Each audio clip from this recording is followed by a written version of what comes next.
Good morning, everyone. My name is Dr. Steve Bierman, and the title of this talk is Mind Your Health.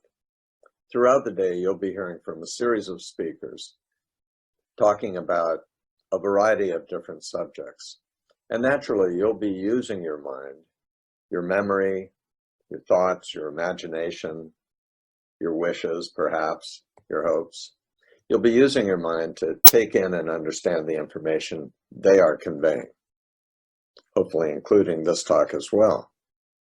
But what it may interest you to know is that the science that underlies much of what you'll be hearing, much of what your doctors think and tell you, that science is completely exclusive of all things mental. Traditional allopathic medicine, for example, MDs, are taught a science that contains in it, of course, cells and molecules and charges and fields, but none of the emergent properties that make you, your hopes and dreams, your intentions, your wishes and imaginations. None of those things are part of traditional materialistic science. So it's no wonder to me, at least, that we feel diminished when, as patients, we confront a physician or enter a large medical establishment or listen to a prognosis or a treatment plan. The science underlying all of that ignores entirely the things that make us humans, the things that make you, you. And so today with this talk, we ask a question which I think is among, if not the most important question relating to your health and your care. And that is, does mind matter? Does it even matter that we think or discuss this thing we call mind? And if it does matter, the question I would ask is, whose mind? What mind? Is it the mind of the caregiver, the doctor, the physician, or is it the mind of the patient? Let's begin by exploring whether it is the mind of the caregiver that matters. And in order to do that, I'd like to take you back in time, back all the way to ancient Greece, and tell you a story that at first fascinated me, and then I dismissed, and then later once again fascinated me in an entirely different way. This is a story of a patient who had what he perceived to be a problem, baldness, who went to the medical establishment of the time, the chief medical establishment of the time, a grand temple in Epidaurus, where the Aesculapians were practicing their kind of medicine.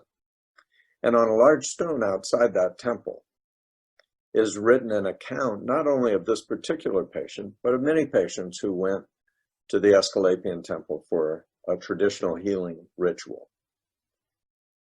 As the account records, this man, after performing the necessary rites and rituals, went to the temple, was admitted to the inner sanctum, therein had a dream therapy, and it was recorded that in the dream he was visited by the god.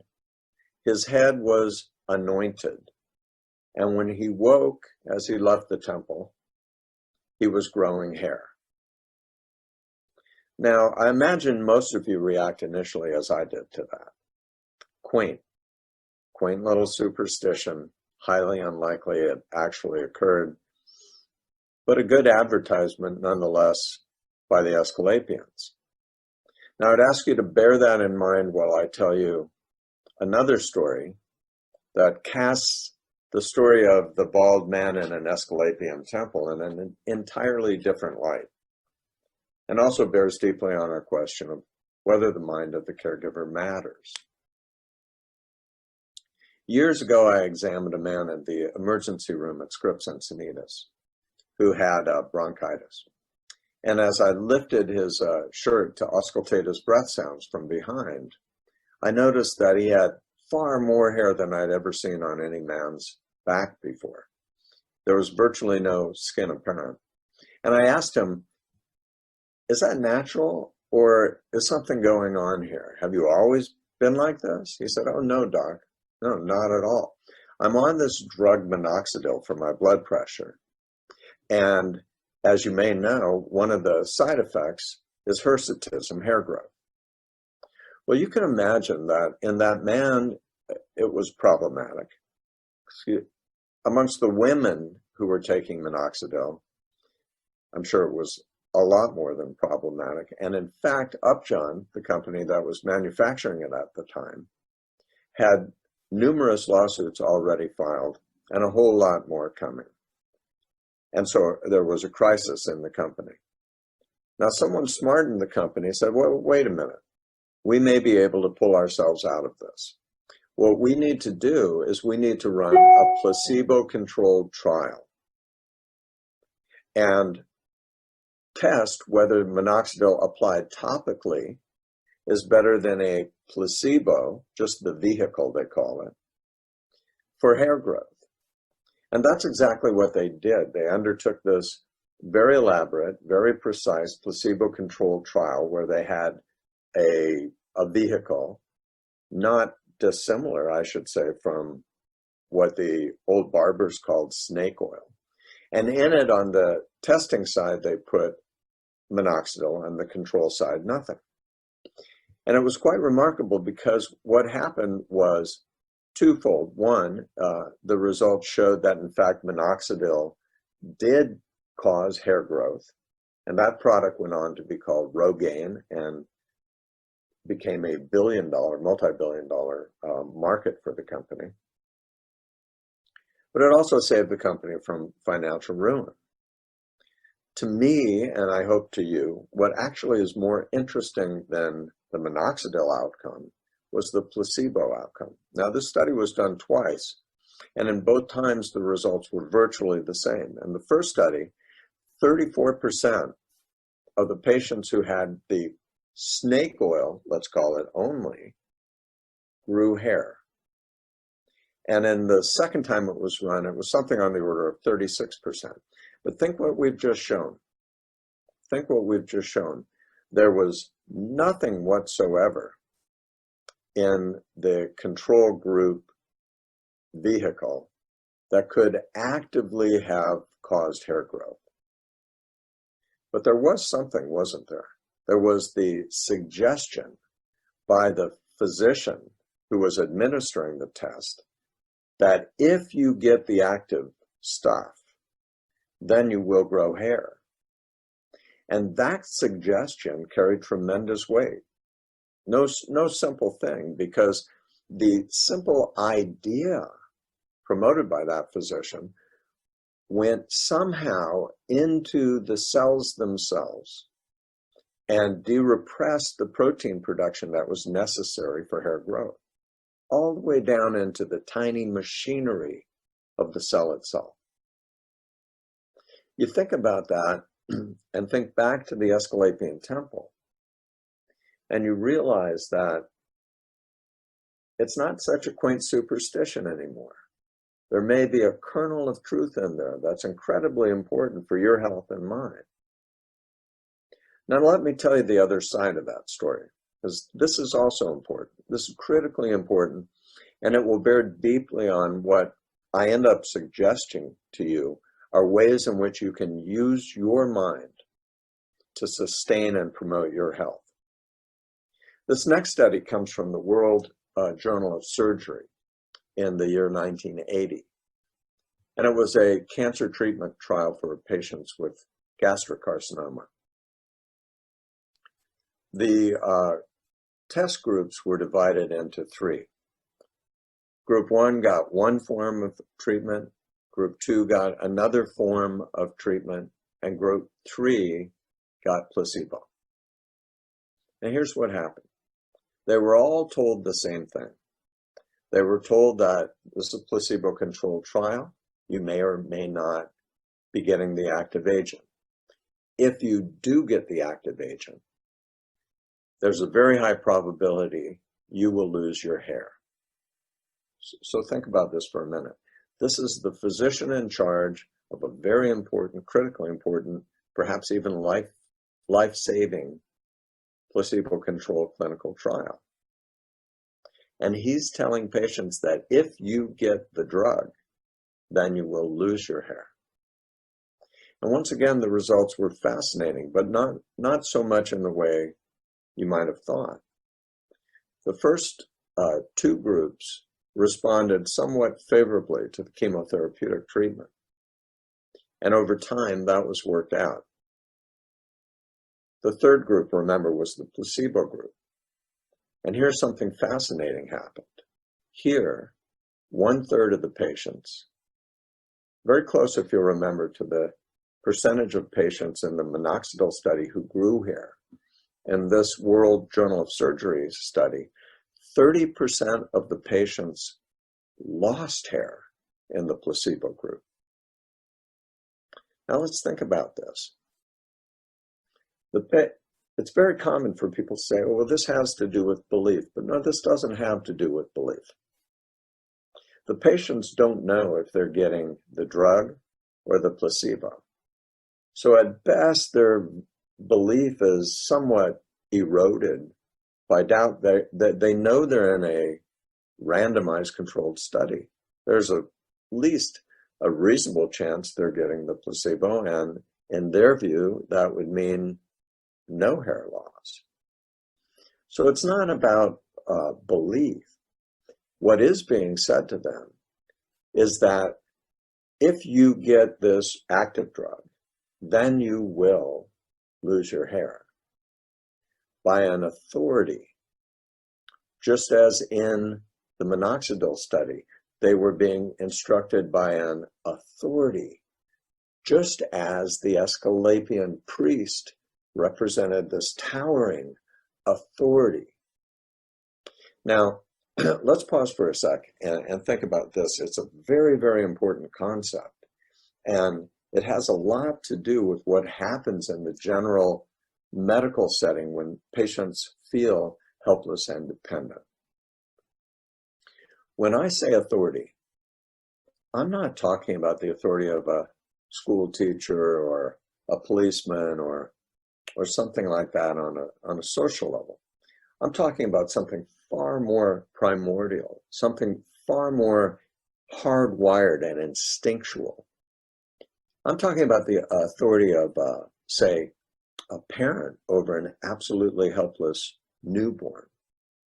And if you think about it, and I've thought a lot about this, we all have this propensity within us. It's an absolutely necessary requirement for the survival of the species. When you were very young and dependent, just like me, just like the rest of the human herd, you had to seek out and find some healthful, loving, succoring authority who would take care of you, teach you, and protect you. And that pattern, which began way back then, like so many patterns, has a tendency to persist. It's primordial, it's hardwired. And what determines an authority, by and large, is the recognition of the one least uncertain in any given situation. And we see this a lot in the activity of the human herd. Remember 9/11, where there was massive confusion, a tremendous state of national, if not worldwide, helplessness and dependency. Who is this? What's going on? And everyone turned to the one least uncertain for the answer. It's no different in early childhood. And I must say it's no different whatsoever for most people when they receive a dire diagnosis, let's say, and realize they have to turn somewhere to someone in order to get help. And what I'm telling you is that that condition of helplessness and dependency triggers this already established, already hardwired pattern and helps the individual, directs the individual to, as it were, vest authority in the one least uncertain. In the case of the Asclepian temple, the priest is the one least uncertain. In the case of your standard placebo-controlled clinical trial, the white coat, stethoscope around his neck physician who's running that trial and giving informed consent, he's the one least uncertain. And frequently for us, when diagnoses are made, the patient looks to the clinician making that diagnosis as the one least uncertain. And unconsciously, this is not a conscious thing, vests authority in that person. And what we've learned, what I've tried to illustrate with these anecdotes, is that when authority is vested in someone, their words can cut both ways. They can harm or they can heal. They can lose hair or they can grow hair. And it's not just hair. Think about it. For the last 70 plus years, modern medical science has been performing randomized clinical placebo-controlled trials on virtually every malady that you can think of: diabetes, hypertension, cancer, autoimmune disease, the list goes on and on. And what do these studies consistently show? They show exactly what I've told you so far. Somewhere between, say, 20 and 30%, sometimes more, sometimes a little less. There are responders, placebo/nocebo, I'll come back to that, responders, who respond with either positive in the placebo case or negative in the nocebo case responses: hair growth, hair loss. It's very, very important, because when authority is vested in a clinician, could be an osteopath, could be an acupuncturist, could be a chiropractor, medical physician, nurse. When authority is vested, their words now contain the power to harm or heal. And that's something we need to know. Let me give you perhaps the clearest example from my clinical career. I was in the emergency department working a swing shift and went to the bedside of an elderly lady who had fallen and received a large horizontal gash on her forehead. And she had bled a lot. Before I got to the bedside, the nurse had set up what I needed for suturing, taken the vital signs, and called the lab, because enough blood was lost that we wanted to be certain that she was not anemic as a result of that. Or at least we wanted to establish a baseline for that. As it happened that day, I was in the emergency room being followed by Dr. Ed Yeager, who was interested to see what medical hypnosis uses were in the emergency department. I was doing a lot of hypnosis at the time. Now, I don't have time in this brief talk to tell you all that hypnosis can do, though I'll give you some hints and I'll tell you a few stories. But I'd like to ask you to understand that hypnosis isn't just trance. Sometimes it's waking suggestions, and especially it's waking suggestions when the physician has authority, as all emergency physicians do. Those people are among the most helpless and most dependent. You follow? So I approached the bedside. I implemented some elements of the hypnotic method. I sensed her basic rhythms. I began breathing in her rhythm. I lowered my voice because I could see as I approached her that she was already in some form of restful state. And as I approached her, I noticed her eyes were closed and that she was peaceful, and there was no indication of pain whatsoever. So I leaned gently toward her ear and I said, "That's right, even deeper, just comfortable, only comfort." That's virtually all I said. Then I put on my gloves and sat down, and I had to inject the wound edges with lidocaine to numb the entire thing up so I could clean it and begin suturing it back together. That took a little time, and I probably injected the edges somewhere around 12 to 20 times, some shallow, some deep, just to be sure I had adequate anesthesia. I cleaned it all up, got everything ready, and started closing it in layers. And as I was about to begin closing the final layer, the skin, a wonderful and compassionate lady from the lab, Dorothy, came to the other side of the bed, saw what I was doing, applied a tourniquet. She was the one to draw the blood. And then just before she put the needle into the vein, she said, "A little bee sting." Now, at this very time, realize I was suturing away. I had given multiple injections.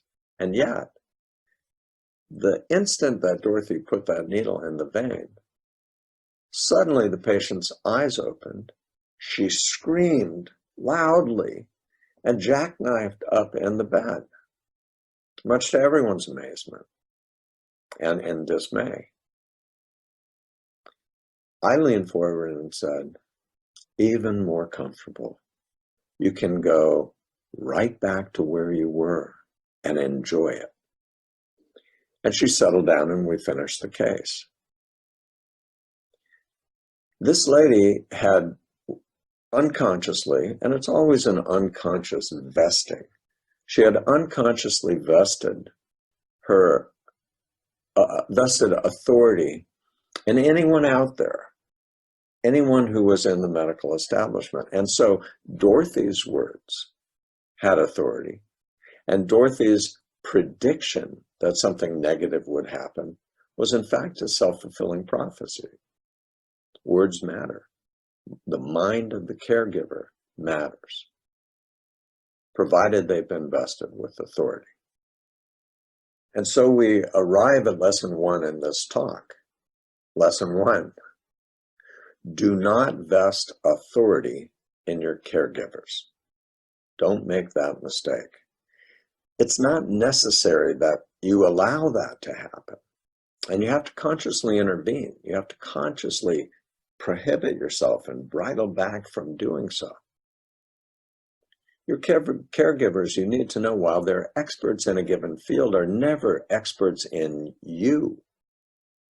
They don't know how their various ministrations will affect you or disappoint their expectations about what has happened amongst others. And so you have to be very, very careful. And the way to do that is to recognize right now, right during this talk, while we have COVID swirling around the globe, that you're in charge of you. Retain your sovereignty and consider your healthcare givers, whoever they may be, consider them useful consultants. Consultants who, so long as they remain useful, remain engaged with you. But the minute they don't, realize they're not doing you a service, and you can find someone else. Most importantly in this, it serves you, and it's critically important to understand. You cannot and should not accept ever a negative suggestion of any kind. If they don't have authority in the first place, that negative suggestion should fall flat. But if you hear a negative suggestion, that should be an even deeper reminder that that this authority, so-called authority, this expert, is not worthy of my vesting authority, as I'm using that term, a defined term, the one least uncertain. He's not worthy of that authority, or he or she. Do not accept their negative suggestions. And here's why. Nobody in medical school, I'll pick medical school, but this could pertain to so many other kinds of trainings as well, sat in a lecture and listened closely to how to prognosticate. That's just the rarest if never thing. Any doctor that you sit with doesn't know his own tomorrow, can't predict his own tomorrow. It's impossible, right? All they can tell you is what their experience or their studies have taught them. And their experience, you have to realize, is very, very circumscribed. They don't see that many patients in a lifetime. Certainly not enough to understand the full range of outcomes for any given malady. They don't. And the studies that they're thinking of, those studies don't necessarily include someone like you. And let me distinguish that even more. They certainly don't include someone like you who has listened to this talk and learned how to retain your own sovereignty, your own agency over self, and regard, and you can do this as lovingly as you wish, and regard their caregivers as useful consultants. Lesson 1. Much for the time being on the mind of the caregiver. Let's talk now about the mind of the patient, your mind, my mind. Not far from where I'm sitting right now, over at UCSD, some really bright sociologists decided they want to take a look at what happens as populations approach what they call positive life events. And in particular, they wanted to take a look at death rates as a positive life event approached. Now, initially, I believe they looked at the Chinese population, and what they found was fascinating, and they later confirmed this amongst other populations as well. Chinese New Year's, very important holiday. Families convene from all over the world and celebrate the Chinese New Year. What they noticed was, in the weeks leading up to Chinese New Year, the death rate around the world falls precipitously amongst Chinese people. And then several weeks after Chinese New Year's, it begins to catch up and, quote, normalize again. This same phenomena happens amongst, say, Jewish people as the Purim holiday happens. And as they approach this holiday, the death rate from 3 major causes of death slows down, pauses, and then weeks after catches up again, and so on with other populations and specific holidays to them. Think about that for a minute. That's non-trivial as far as health and healing is concerned. These people somehow have pushed the pause button on death itself. These are people with cancer. These are people with heart disease, with diabetes, with everything that can cause death. And yet they've managed to pause it. Something in their system is sufficiently powerful. Wouldn't it be nice to know what that is sufficiently powerful to push the pause button on death itself, at least for a period of time.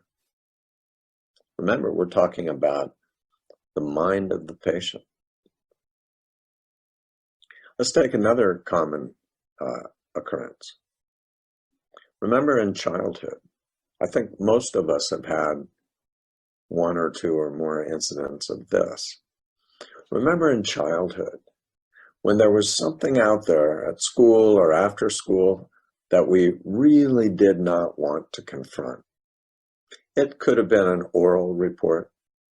It could have been a bully. It could have been some sporting event or some other thing, essentially a potential humiliation that awaits. Now, children have very little choice, and this is key to understand for all of us. Childhood is a time of limited choice. Adulthood, of course, we have much more choices, much wider array of choices than any child has.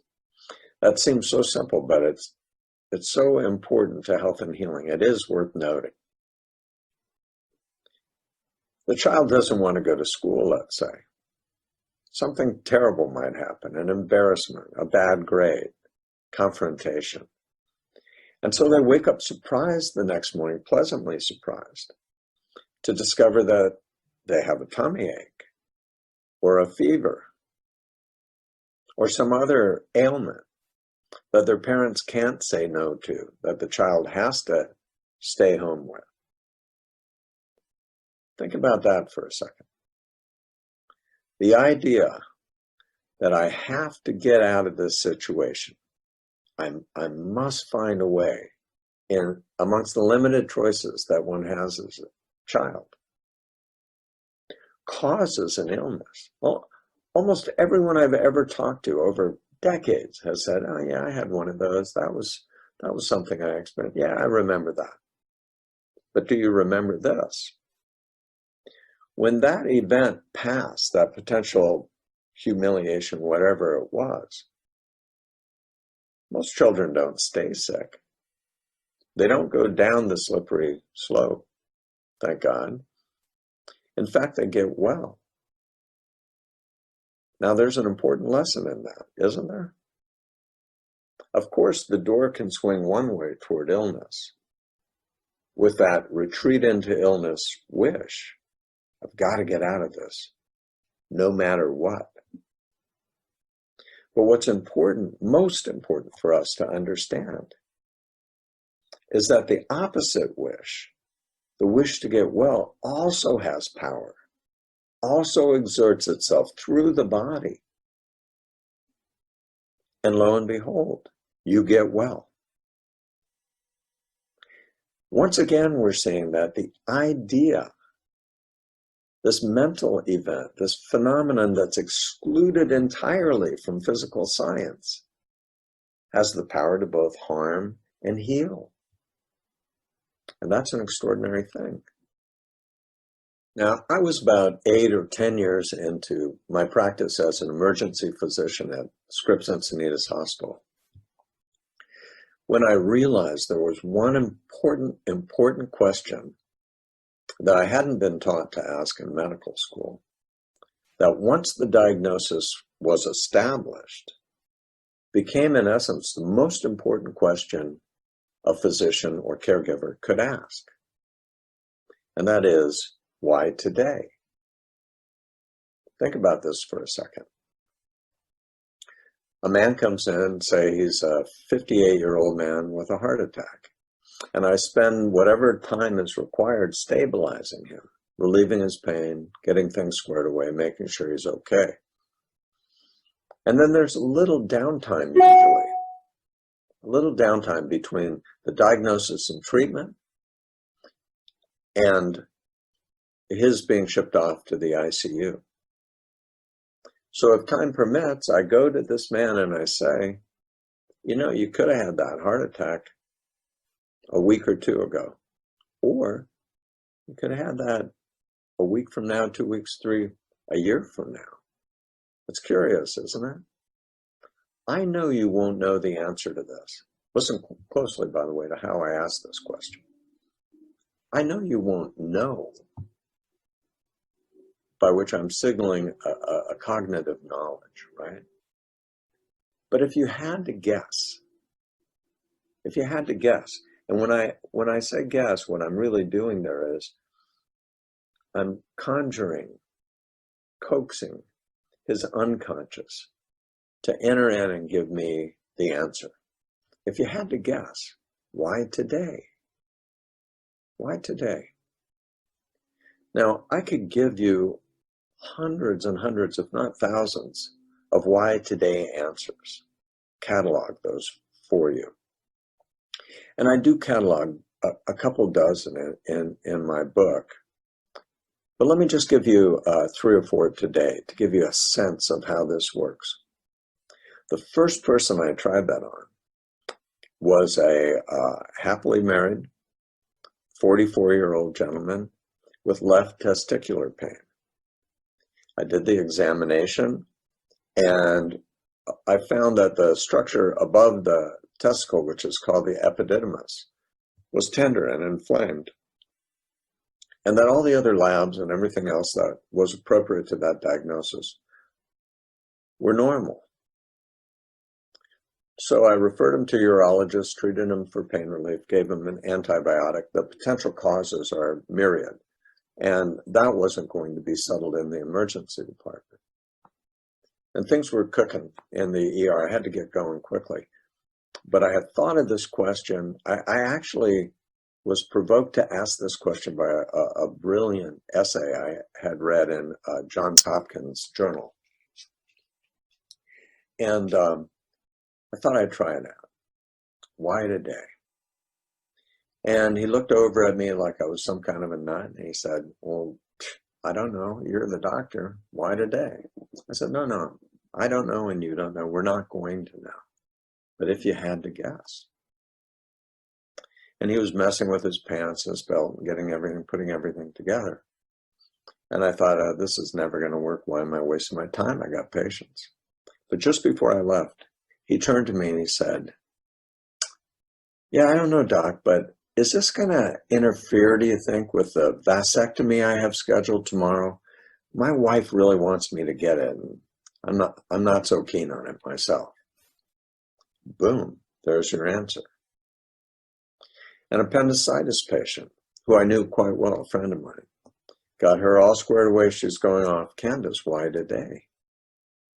And she said, well, I have no idea. No, I know you have no idea, but if you had to guess. Long silence. Well, I don't know, but while they're in there, can they fix my tubes? Because my husband and I have decided to have children, but insurance will only pay if I come in through the emergency department. Why today? A gentleman with 5 mouth ulcers clustered all together, very painful, who never had mouth ulcers before ever in his life. Why today? I don't know. Yeah, but if you had to guess. I don't know, but let me ask you, Doc, is that going to interfere with my molar removal scheduled for tomorrow? And on and on and on and on. The ideas, the wishes in particular, I've got to get out of this no matter what.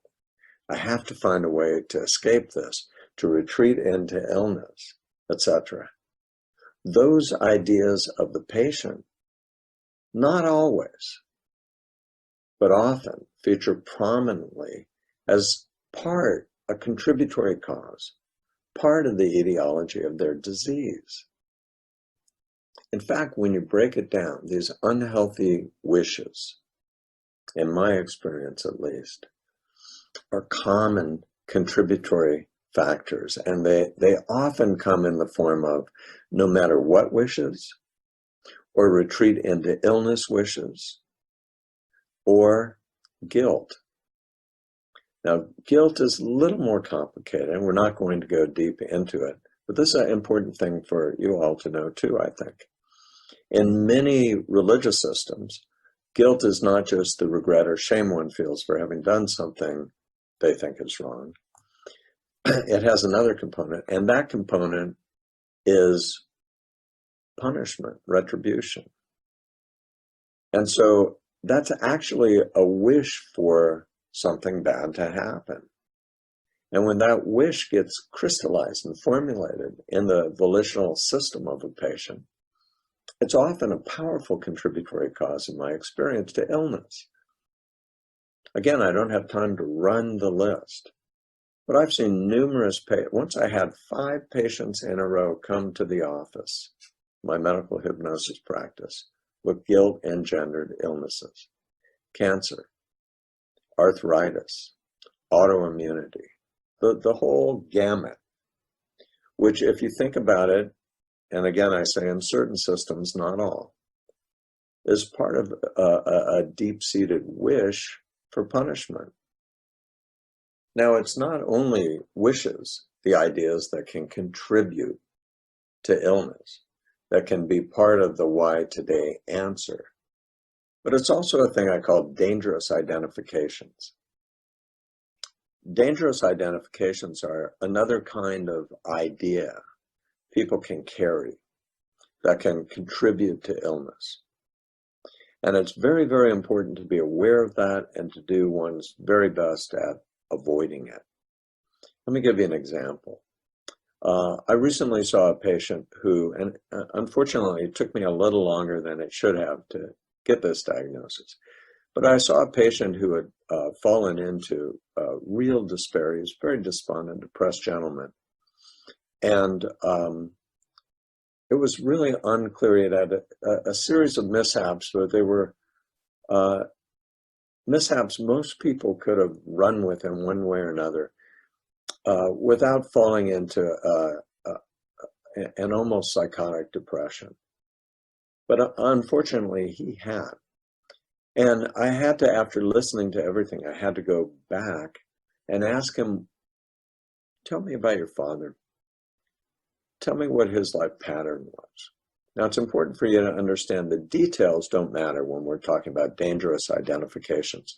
Identification, for men, it's usually, but not always, with the father, and women usually, but not always, with the mother. There are always exceptions and blends and variations.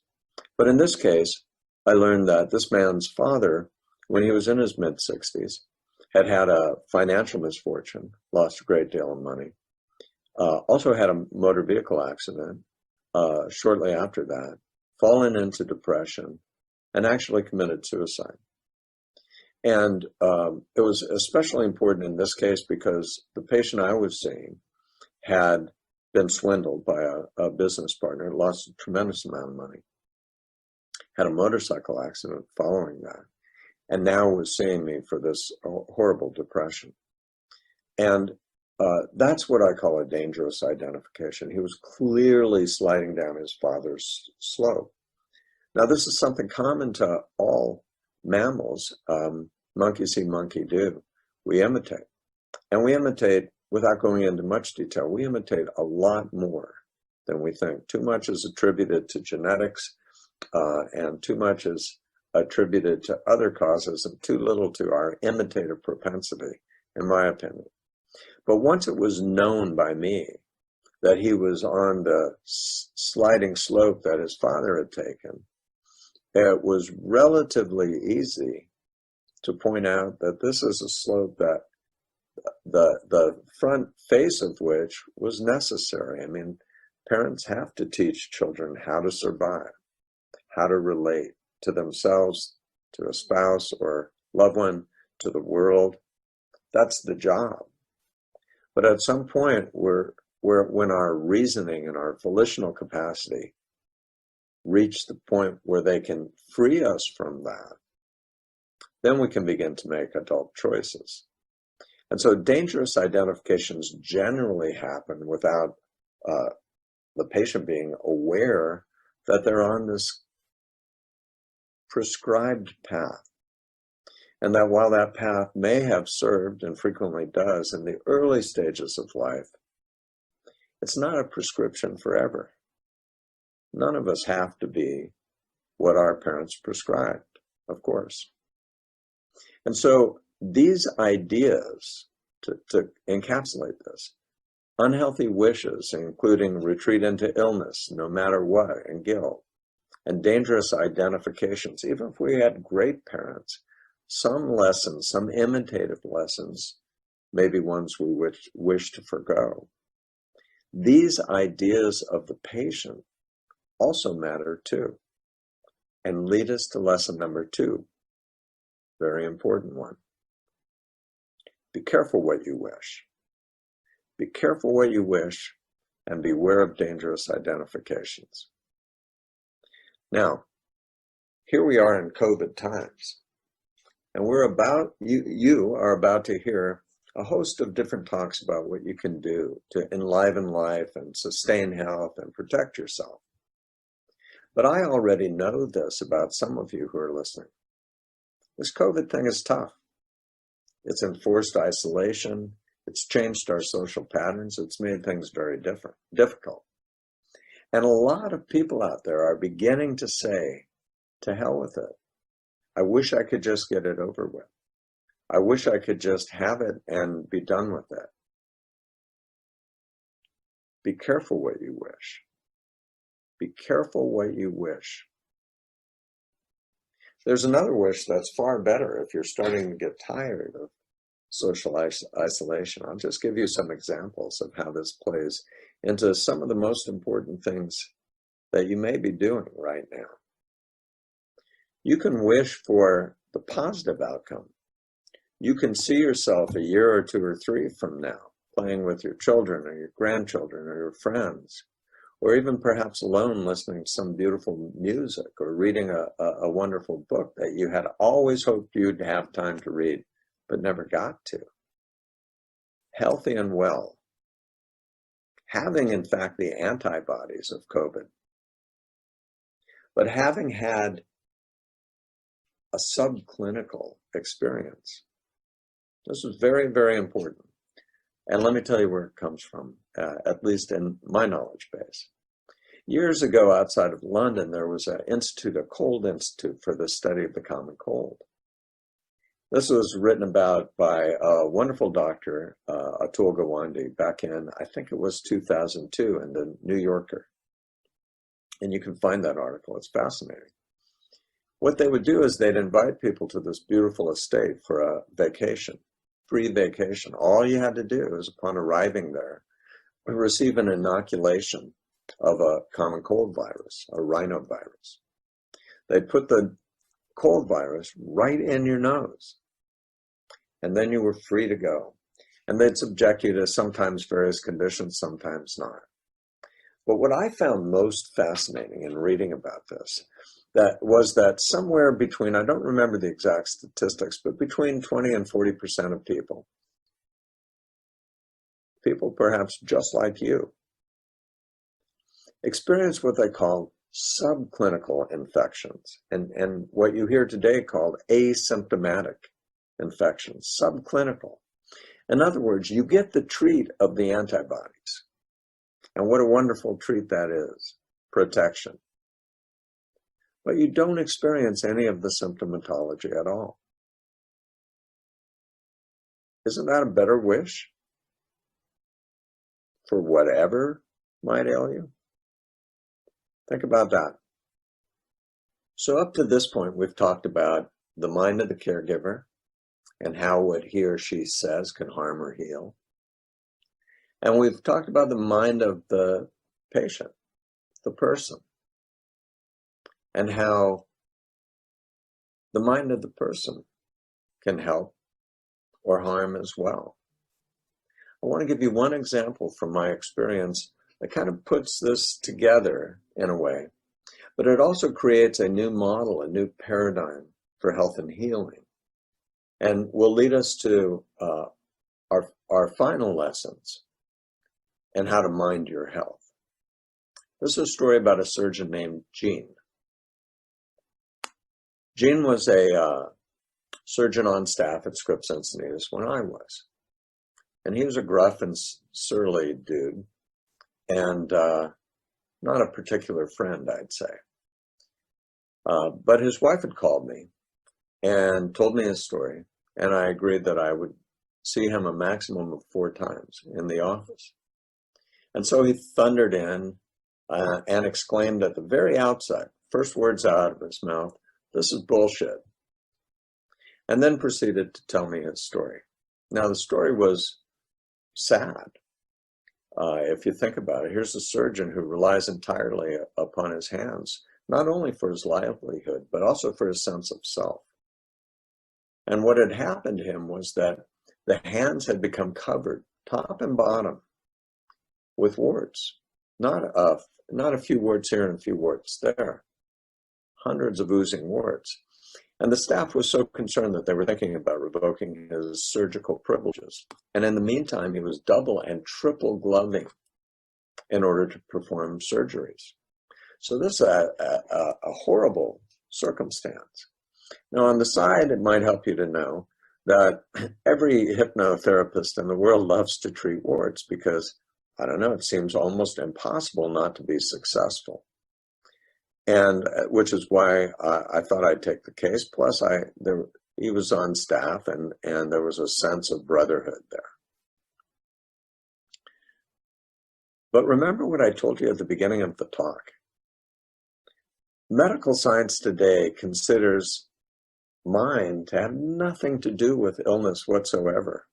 And it also considers mind to have nothing to do with healing, health and healing whatsoever. And let's think about that in light of Gene's case. I asked him, as I think you would anticipate, this is horrible, I see it. But if you think about it, Gene, you could have had this 5 years ago, or you could have had it 5, 10, 15 years from now. There's no reason that I can see why you have it today. And I'm sure you don't have a reason for that either. But if you had to guess, why now? Why today? And the answer is always the same. I don't know. You're the doc. In this case, you're the know-it-all. You tell me. Well, I don't know either. I'm not asking you to think. Just guess. Well, I guess it's so I can get out of this blank job I'm in. I hate it and I'm ready to retire. And there you have it. Modern science tells us that human papillomavirus invades young skin cells, commandeers their cellular machinery, and turns that cell into a wart cell. And when I first started talking about this, decades ago, this case, that was interesting. It was a wart causing a benign tumor, but now we know, of course, there are hundreds of strains of HPV, but now we know that some strains are not just little benign things with a funny word attached, but they can actually cause cancer. So now we're talking about something really important here. Think about that for a second. Is it possible that Gene's wish to get out of this thing, his career, no matter what, was a contributory cause? I'm not saying the exclusive cause, of course there was a virus involved, but a contributory cause, say at the front end, for what at the back end were these horrible canvassing warts on his hands, and his hands only, not his forearms, not his elbows, not his shoulders. It certainly seems likely, doesn't it? And if mental causes are playing a role, then it would, and only then would it make sense that something mental could relieve him of this terrible ailment, could cure him. I saw Gene for 4 sessions. And in those 4 sessions, there were a lot of little tricks and nuanced things I did as a medical hypnotherapist. And I gave him a mantra and told him to say it every time he thought of the warts. And initially that would be quite frequently, intrusive almost. And as the warts went away, disappeared, of course it would be less and less. And he thought it was all baloney anyway, but he went along with it because he was a renowned cheapskate, and I made him pay everything in advance. His warts went away. And the very fact that his warts went away, without going into great detail, again, if you want to read about this fascinating case, it's also in my book. But the key here is to understand that medical contributory cause, mental, contributory cause, and a mental cure. They went away, he found another way to retire, and he lived happily ever after, of course. We need a new paradigm for understanding health and healing, don't we? We all know, you know when you walk into a medical establishment and you feel dehumanized, that something is missing, something vital, something important, something operative. And that is human psychology, human mentality, the emergent properties that make us more than the parts, than the cells and molecules. Let me suggest that instead of thinking as a simple little material paradigm, material cause, material response, manifestation of illness, that we recognize for once and all that mentality, what I like to call noetic causes, psychological mental causes, contribute. Sometimes they constitute all the causes of an illness. Sometimes they constitute only some. And here's the way it actually works in my strong belief and conviction. We have causes, mental and physical. And those causes press against what are called our host defenses. And those defenses are not just what you hear spoken about on television or what you read about in scientific journals. They're not just physical, they're mental as well. Your physical defenses are your immune system, your healing system, and so forth, things we know and study. But your psychological host defenses of equal importance are your coping mechanisms, how you deal with the noetic or psychological contributory causes. And when those host defenses get penetrated, they cause illness, disease. But that illness or disease could be horrendous. Those warts didn't have to be just skin warts on the hand, for example. Those warts could have been a rampant viremia and encephalitis, sepsis. They could have been warts all over the body, which has occurred.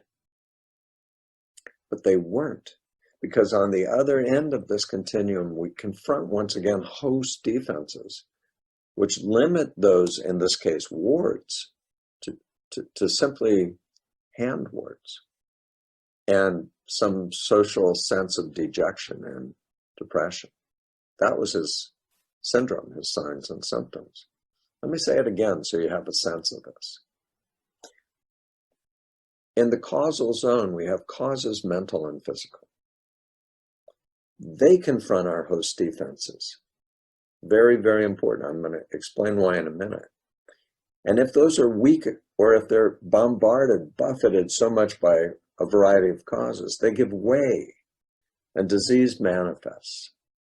But it doesn't necessarily manifest in its fullest spectrum, because once it's activated, it must again confront our host defenses, which filter it down, modify it, mollify it, and results in the signs and symptoms that we as physicians see and diagnose. I hope you're with me on that, because there's an important lesson in there for all of us, especially in these times of panic and pandemic. One of the lessons there is to strengthen your physical host defenses. Strengthen your physical host defenses. The next is strengthen your mental host defenses. And I want to talk about those two first. And then the final one is find a healer. It doesn't matter who that is, so long as that healer can partner with you into helping to address the noetic, the mental, psychological contributory causes that may play in illness, and see you thereby as a person, as a human. In other words, find a humanistic healer. Now let's back up for a second, talk for a minute about strengthening your host defenses. We've already talked about avoiding mental, psychological contributory causes of illness, dangerous identifications, and baleful wishes. And I really want to emphasize that. So that was our first phase of symptom formation, but now we're talking about host defenses. Physical is very, very important, and I'd like to address that shortly, just for a short time here, with respect to coronavirus and COVID. This is one thing that I think most of you must be aware of. Has been profoundly neglected in all the media, and especially by our health pundits. And I think this is deeply regrettable. We know, for example, that vitamin D is exceedingly important, not just as a protection against coronavirus, but it's very important for the overall functioning of the multiple systems and myriad systems in the body. But we know in particular that patients with high vitamin D, levels above 20 or 30, let's say, are less apt to contract the virus, and if they do, that their illness is much, much more apt to be mild. This is a fact demonstrated in multiple studies already. You can go out and lay in the sun, protect your face, let's say, lay in the sun for 10, 20 minutes on a side each day, and next day have generated 20,000 units of vitamin D. And you live in San Diego, so why not do that? And if you have an answer for why not do that, then you can take 5 or 10,000 units of vitamin D. And what are we doing here? We're strengthening the physical aspect of our host defenses. But it's not just that. There are other things that are equal, if not more important. Sleep. I don't know about you, but I know myself, the only time I get ill, knock wood, is when I miss sleep. So sleeping has to be a fundamental priority for maintenance of your physical host defenses. And likewise exercise, and likewise good nutrition. And unfortunately, as I say, these just are not stressed because people don't have an understanding of the role that host defenses play in the etiology, in the linkages, causal linkages that result in COVID-19, for example. But we do. And so understanding that, we have to prioritize, get your vitamin D. Be sure you sleep and sleep well. Exercise, that's vitally important. No matter what the lockdown, you've got to walk. You've got to move. The older people in my audience, I'm sure you know that. You're around because you move. Keep moving. And eat well, eat healthy. Now let's talk about our psychological host defenses. Psychological host defenses are tending to wear down. And it's not your fault. All you got to do is turn on the TV to see whose fault it is. Panic. No positive suggestion. I don't hear anyone out there giving positive suggestions, but I know most of you will make it, if not all. I think it could be certainly all of you will make it through this. But it matters. We've spent the last hour roughly talking about how ideas matter. You can't give up and surrender. One beautiful host defense that I learned from one of my current patients is to look at what we're going through and understand what a delightful challenge this can be. Of course, there's going to be tragedy. And of course, we're going to feel for anyone who's hurt by this in any way. I'm talking about personal challenge. You can do this. Picture yourself strong and having survived, perhaps having had an asymptomatic case, subclinical case, like the common cold, which other coronaviruses, by the way, are.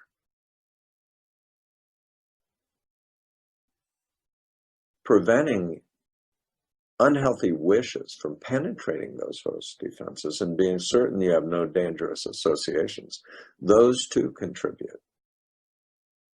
Coping mechanisms, finding the humor in it. Finding a way to partner with people, whether it's on Zoom or telephone or however you prefer. Keeping social contact going. This is all part of host defenses. These are things you can do. When I worked in the emergency room, that's a little bit crude, but it shows you the value of humor inside of host defenses. I was working in a one doctor at a time, sometimes only 3 nurses at a time, emergency room, right on the freeway, right on the 405, at a time even before we had trauma systems set up, so we would take all comers. And unfortunately, there were times when all comers were 4 ambulances arriving all at once. And what could one doctor do? And what could 3 nurses do? And so I learned internally that the best way for me to deal with that was to think, well, F me if I can't take a joke. Get in there and do the best you can. Make the best out of this you can. And I feel like I was blessed and fortunate because we seemed almost always, if not always, to squeak through those okay. And we certainly all did the best we could. But having a sense of humor, look at little me trying to get through this gargantuan thing. It's not so easy, and yet there is some humor in that. Finding the way, whatever it is within the context and makeup of your personality to endure a time like this is a wonderful addition. It's a wonderful reinforcement to your host defenses. Next, let me add that we all need to be scrupulous about who we let in as our healer, as our caregiver. It's important to tell them that you don't want to hear any negative suggestions. And if they can't do that, discharge them and find someone who can. You should be very positive and assertive about that, in my opinion. It's also important, if you can, to find someone who goes a step beyond that and who offers positive suggestions, not just because they might have vested in them a bit of authority, which I hope I've talked you out of, but because those things can also be helpful, as we've discussed, and they can point you, if nothing else, in the right direction. The right direction with COVID, for example, is getting through this thing, helping as many people as you can, if you can, and getting through it, perhaps only to discover that you somehow got the antibodies as well. Find a good healer and stick with them. Finally, let me take just a moment to talk about a curse that's so pervasive and common in the medical establishment these days that it really does call for being addressed. And that is genetics. Some of you out there, not all, I hope, just some will have, as a response to all of what I've been saying, this. But my problem is genetic. But I have this gene. Let's talk about this for a moment. And my hope is that I know I'm not reaching all of you with it, but that I will reach some of you who need it most. And it's this. Even the best experts in the field of human genetics now say more than ever that genetics is not destiny. And it never really has been.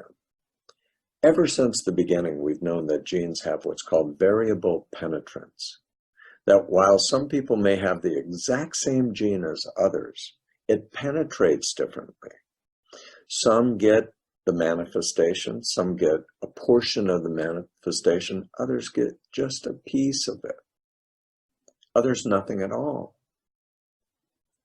And of course, there are many, many different causes, physical causes for this variable penetration. And those causes are all subsumed under what's being called today epigenetics. It may have something to do in the cytoplasm of a cell or in something you're taking or some exposure or some other things. But what I want to add to that is that it's not just physical, physical, physical. In fact, I would offer that mind, your mentality, can be the most powerful epigenetic influence you have. And this takes us all the way back to baldness. That man, whether it's the first man in the Asclepian temple, or the guys who were losing their, and gals who were losing their hair in the early cancer experiments, or the control group in the minoxidil experiment, those were all originally influenced by a genetic disposition, a physical disposition to stop hair growth. And yet, what started the hair growth in the control group wasn't the snake oil. It was the very idea that putting on this unguent could cause hair to grow. And so what I would ask is that you think about your genetics as something that can also be controlled. Perhaps not perfectly, perhaps not entirely, but it's certainly subject to influence. And so how you think and how you formulate your wishes, because all of what I've told you, if you think about it, has to do with the human, except for identifications. But beyond identifications, it has to do with the human volitional system. An unambivalent, deeply held wish has the power, not just over your attitudes, but over your outcomes, over your very genes themselves. So let me see if I can sum up for you the important lessons of the day.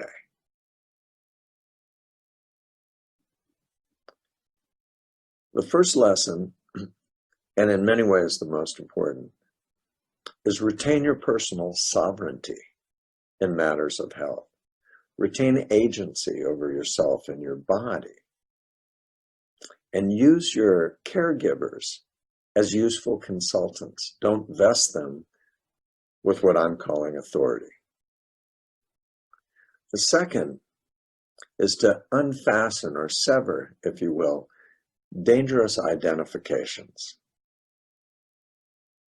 For most of us, our parents did the best they could, but the path they took is not necessarily our path for maximum health and happiness.